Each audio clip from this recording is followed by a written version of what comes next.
अस्सलाम वालेकुम। आज हम करेंगे बिस्लेर पेपरालस की सिंथेसिस ऑफ आइसोक्विनोलिन। ठीक है, तो ये फार्मडी के सेकंड सेमेस्टर ऑर्गेनिक केमिस्ट्री का नेमिंग रिएक्शंस है। तो इसको परफॉर्म करेंगे कि इसका रिएक्शन जो है वो होगा कैसे। सबसे पहले तो आपने इस जहन में ये रखना है कि हमने आइसोक्विनोलिन बनाना है, ये वाला आइसोक्विनोलिन।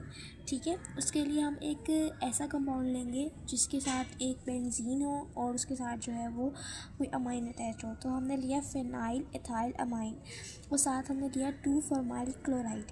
ठीक है, इनको याद करना होगा कंपाउंड्स के नेम, ये याद रखने होंगे क्या क्या हमने ले रहे हैं, क्या क्या हम डाल रहे हैं। ठीक है, अब इन दोनों का आपस में रिएक्शन करवाएंगे हाइड्रोक्साइड और हाइड्रोक्लोराइड के बेसिस में, तो हमारे पास ये वाला कंपाउंड आ जाएगा। बेसिकली ये कंपाउंड कैसा है, इस कंपाउंड में कुछ भी नहीं करा। जब हमने इन दोनों को मिलाया ना, तो जो अमाइन था NH2, उसके साथ जो है ये वाला कंपाउंड अटैच हो गया और जो HCl था वो रिमूव हो गया।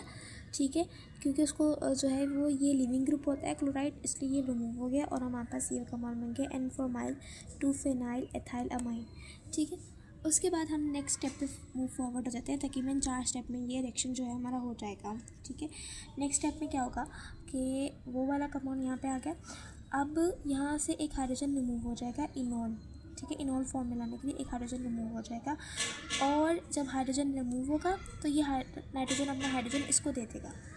ठीक है, जब नाइट्रोजन अपना हाइड्रोजन इसको देगा तो यहाँ पे HCOH बन जाएगा।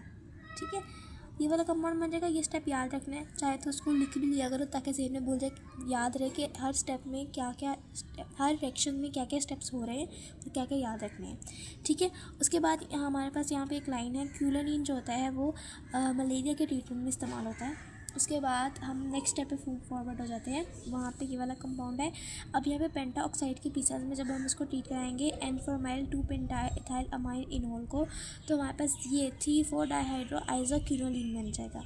ठीक है, अगेन हर स्टेप में आपने याद रखना है क्या हो रहा है, कैसे हो रहा है। जब आप याद रखोगे तो रिएक्शन खुद ब खुद हो जाएगा और लास्ट में जो है वो उसी कंपाउंड को दोबारा रिपीट करेंगे, 3,4-डाइहाइड्रोक्सी आइसोक्विनोलिन को।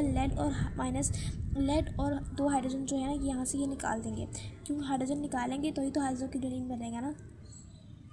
जो हमसे डिमांड ये कर रहा है क्योंकि हमने बनाना ही आइसोक्विनोलिन, 2 हाइड्रोजन निकल जाएंगे तो वहाँ पास आइसोक्विनोलिन बन जाएगा।